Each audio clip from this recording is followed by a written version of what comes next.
ส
บายดีตอนเศร้ามืดพี่น้องมื้อนี้มาเปิดประเดิมน้องมือแรกของปีมาลองเบิ่งมาสิมานไปพี่น้องเลยเบิ่งบรรยากาศมากับทีมงานเพิ่น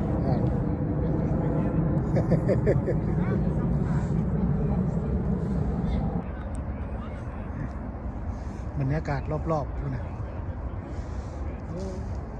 มีไฟแสงสีสวยงามยังบ่ได้เริ่มอีกจักหน่อยก็เริ่มแถวนี้ก็มีพุ่นอยู่เทิงพุ่นก็มีคุณหลังใหญ่สมควรอันนี้ยังบ่ได้ฮอดเวลายังอีกประมาณ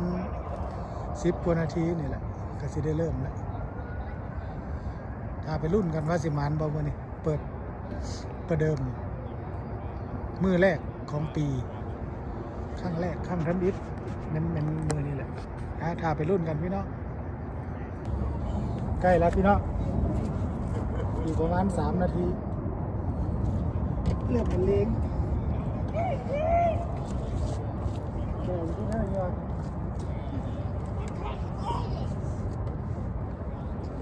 อีก3 นาที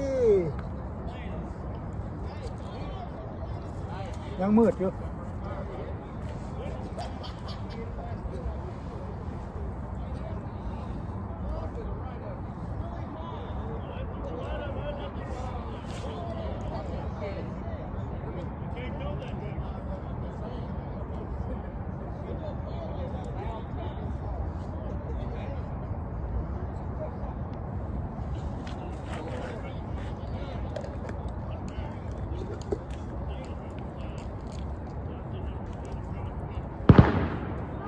เริ่มแล้วเอามานมาดิ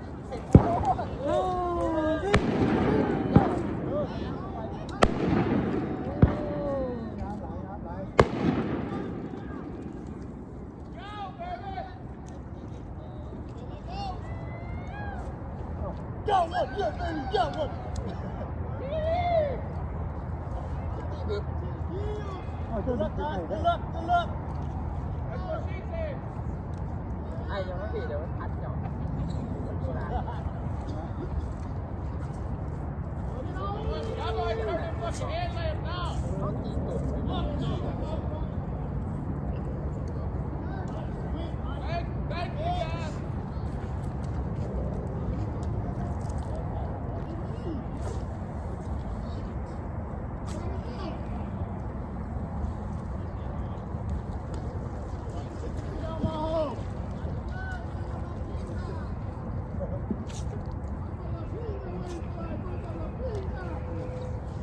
เสื้อหัวจะดีวะจะดีใส่ไปวะโอ้ใส่ปากเลยดิบอลแล้วบอลหนู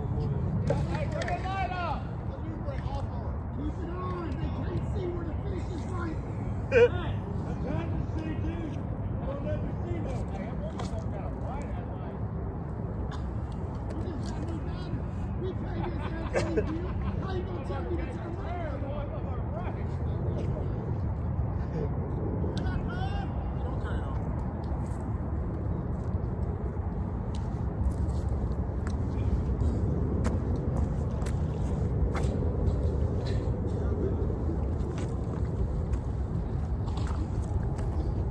งมืดอยู่ยังบ่ทันเห็นหมู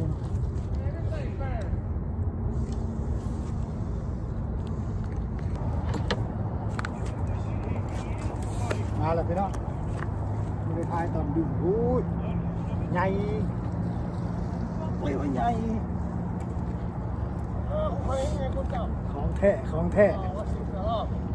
มาแล้วมาแล้วมาแล้วกินเลือดพุดได้ย้วน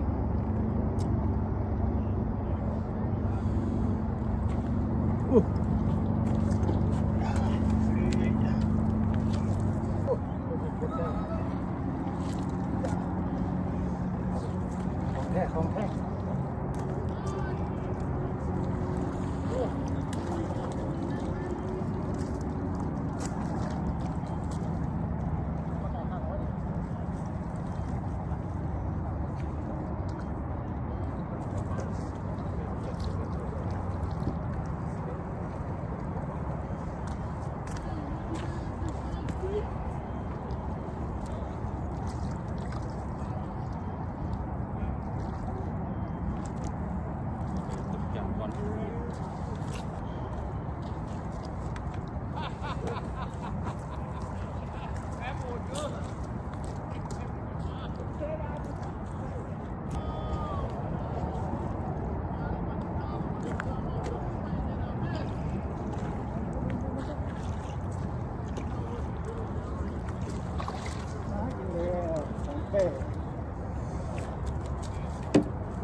น้ำไหลน้ำไหล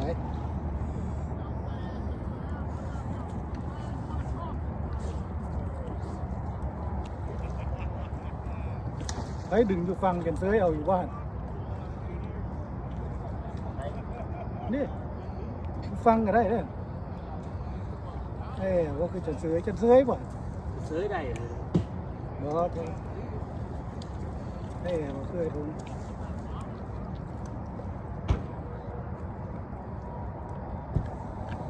นี่ว่าเอาขี้เลิกใหม่นี่ว่าทำไม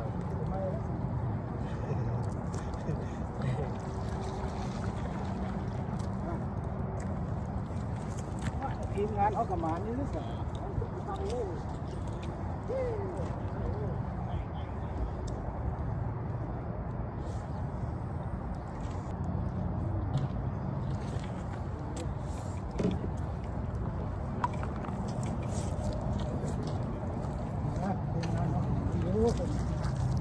ไปพอมาอยู่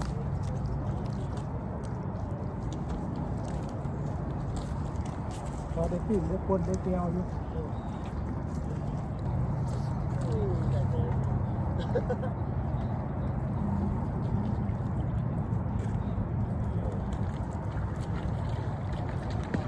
ี่สายป่าตัวอยู่ไก่อยู่นะปุ้นไก่อยู่นะไก่อยู่นะ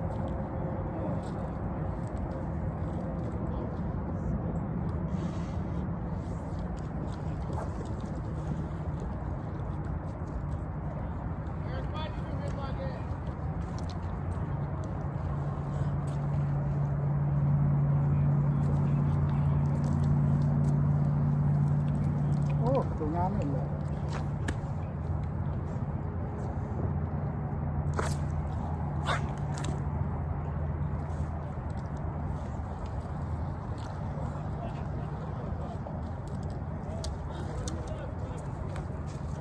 ตายเขาโยนลงเขา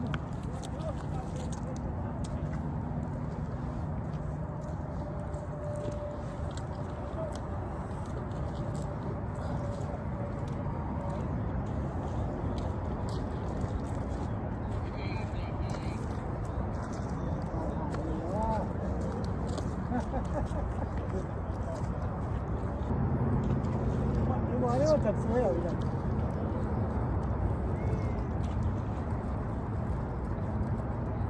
นะจะเป็นใครพูดรู้ไหม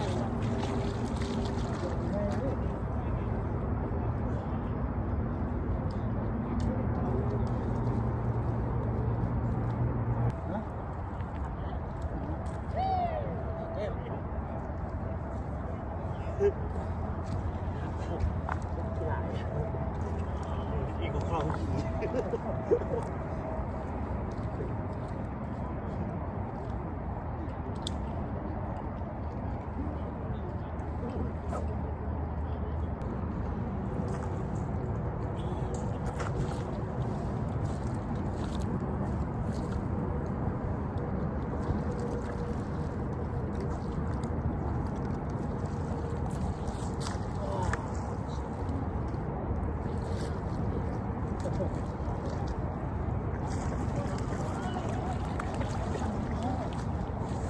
เอาสวยงาม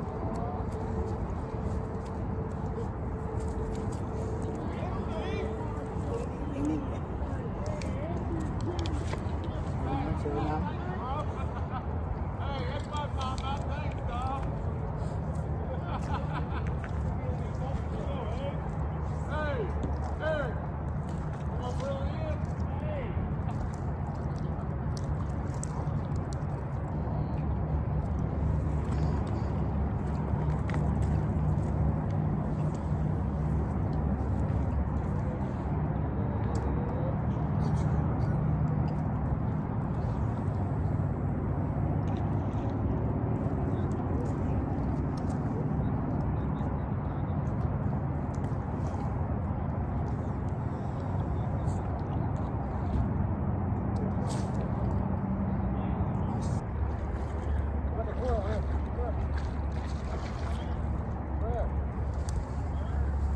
down there.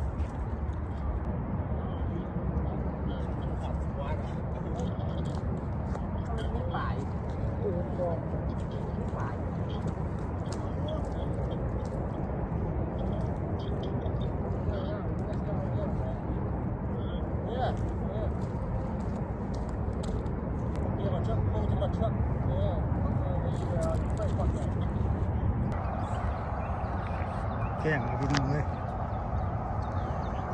แจ้งแล้วบรรยากาศตอนมืดเท่ากับบริไทยเนาะแจ้งหมานแล้วเด้อพี่น้องโอ้ได้พวกหมานเลยทีมงานเราก็มาดู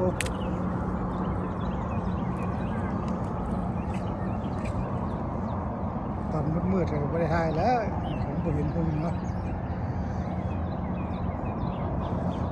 รุ่นต่อบรรยากาศแจ้งมาแล้วเริ่มเห็นมีเห็นน้อย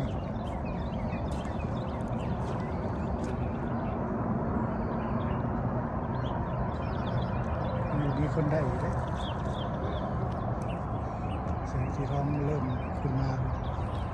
บรรยากาศเศร้าๆสวยงามไปลุ่มต่อพี่น้องทีมงานเอากระดึงเลยได้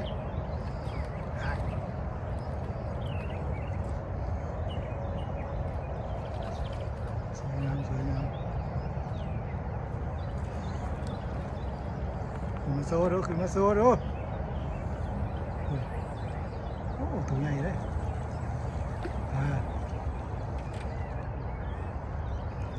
สวยงามลุ่มต่อ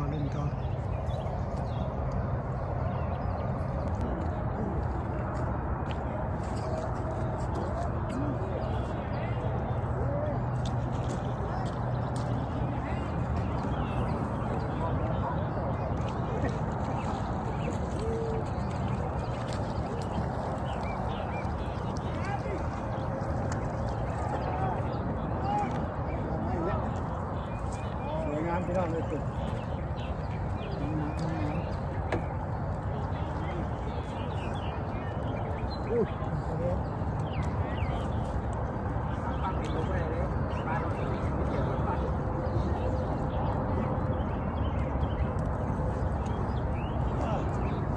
เลยครับ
ทีมงานเข้าหมานเลยเอาอีกเลยเอ้าของเขาก็กินแท้ดูดิ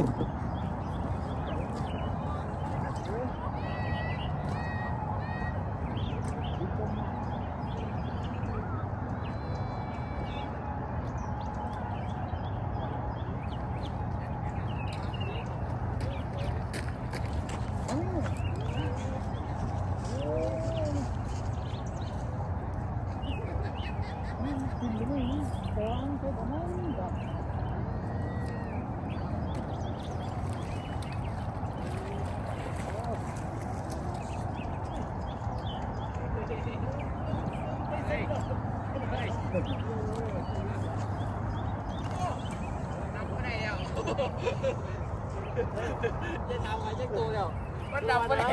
ไม่หมดไส้เลย นับไม่ได้แล้วเพื่อนว่าหลายเลย มันนับไม่ได้แล้วพูด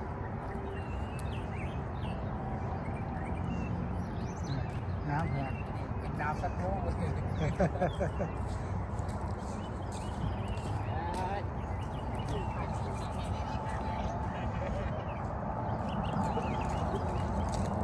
โอ้ยโชว์น้องแซดไม่ธรรมดาเลยสมควรเลยมัน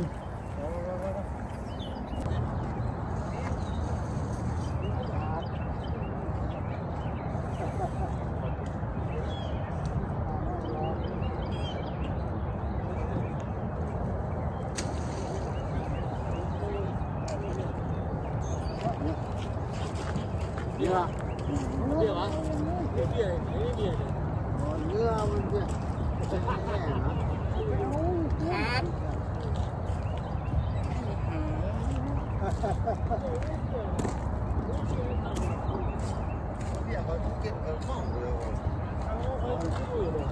โอ้ยยี่โชคไปวัดแม่แหละ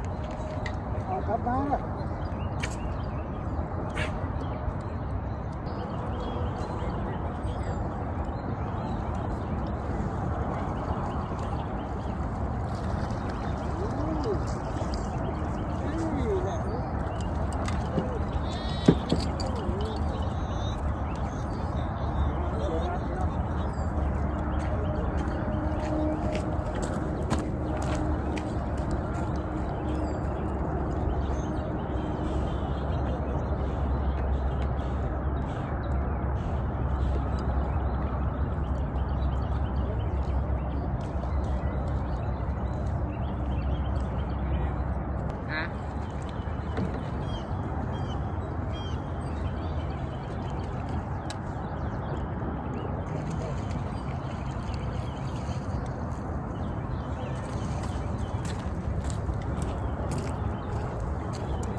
ลายก็ดิ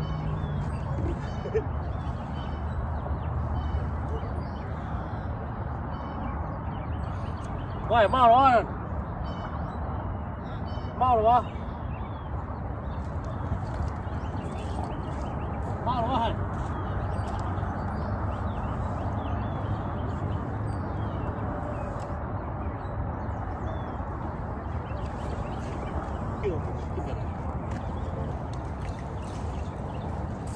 เนาะเก่งโอ้ตัวงามเลยเราโคตรเอาสู้เลยดี จะว่าไพ่ไหลโอ้เกือบรุด โอ้บุรุษง่ายเลยกองงามปะนะครับ ถึงก็คนสิทธิ์นี่แค่ตัวถึงหมัดวะไม่จับช่วยคือว่าข้อหนวดนี่เขาวิดีโอนี้นะเห็นไหมขาดข้อหนวดกินเบียร์เนี่ยเอาไปเลยอุ้ยใครปวดใครอยู่กูเจ้าเลยนะเจ้าติดดิ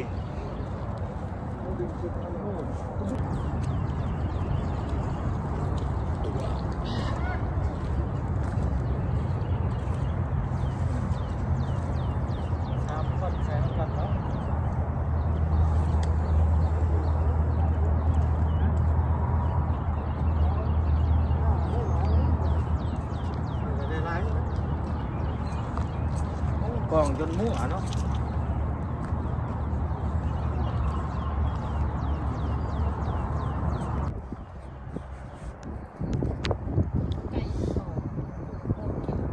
อากาศเศร้าเลยพี่น้องเวลากลับบ้านแล้ว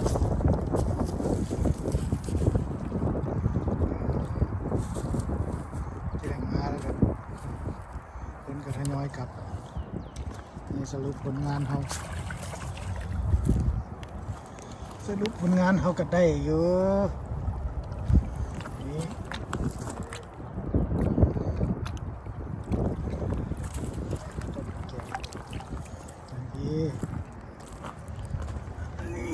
อันนี้ก็เป็นของเรากัดผลงานเขากันของแท้เอาถูกหนักด้วยที่ตัวนี้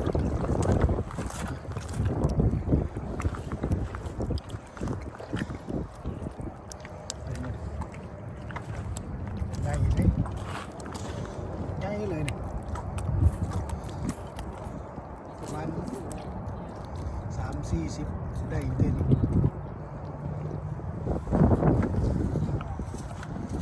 เก็บเครื่องเก็บของแล้วเดินน้ำแล้วก็เก็บเครื่องแล้วหนาวแห้งถ้าเบิ่งคลิปนี้กับฝากติดตามเด้อพี่น้อง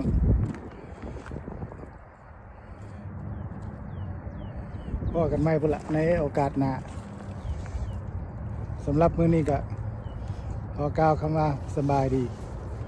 พบกันใหม่